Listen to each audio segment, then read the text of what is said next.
Well, most of Hollywood is deeply concerned about Russia. That follows a memo they presumably were sent the day after Hillary lost the election.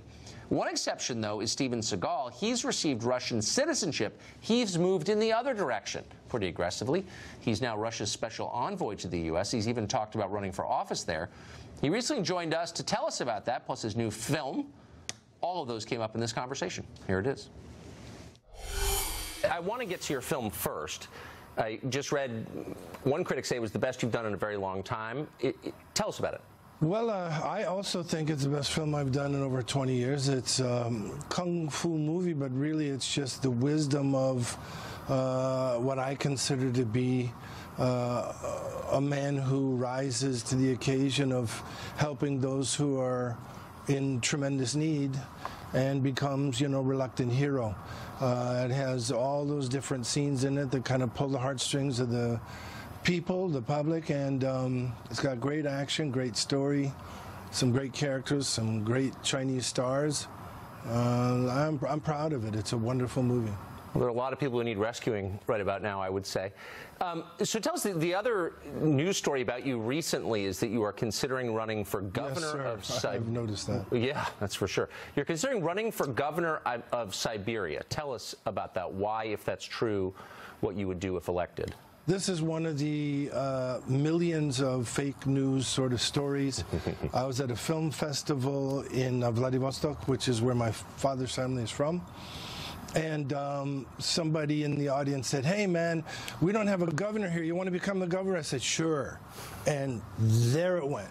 So, but at the same time, we said 30 times, guys, we were joking, and Vladivostok, had a friend of mine become governor there the next day. So it was just a joke that the press enjoyed doing bad things to certain people with. Yeah, I'm not surprised by that at all. So you are a Russian citizen. You were awarded Russian citizenship. You're in Russia now. Give us your perspective on the debate over Russia taking place in the United States right now. Well, I mean, I said this before. I believe this is a situation where there's a tremendous amount of propaganda against Russia. And in my opinion, most of the things that are being said is fabricated and untrue. And I think that this whole thing with Russian collusion and the President of the United States being involved in Russian collusion, all this, I think it's all a fantasy. And I think that this has more to do with the great divide between Republicans and Democrats and the conservatives and the liberals, and how at this point, certain groups will do anything in the world. They don't care if it's legal, illegal, immoral. They don't care anything to win this battle where their agenda triumphs. And so, I really think, and I've said this before, we're at a tipping point in the United States of America where if people don't realize that Republicans and Democrats really at one point have to start to work together in a more civil fashion and agree to disagree and understand that, the truth and civility will really, really help the process of true politics instead of destroying our nation.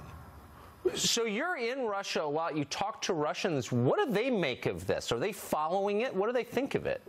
They're just completely bemused. They are, some of them are laughing and some of them are crying, but the basic consensus is that they're finding it astounding and hard to believe that so much is being made of this, and a lot of these, accusations against people like Kavanaugh, and they just are finding it, the people I talk to are finding it just incredulous. Yes, so.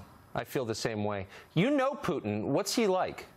I think he's a brilliant strategist. I think he's an intelligent man. I think he is a great world leader. And I think that if we would come to terms with trying to deal with Russia and some of the other countries in Eastern Europe and so forth and so on, as if they are equal partners, I think that this would really go a long way in world peace.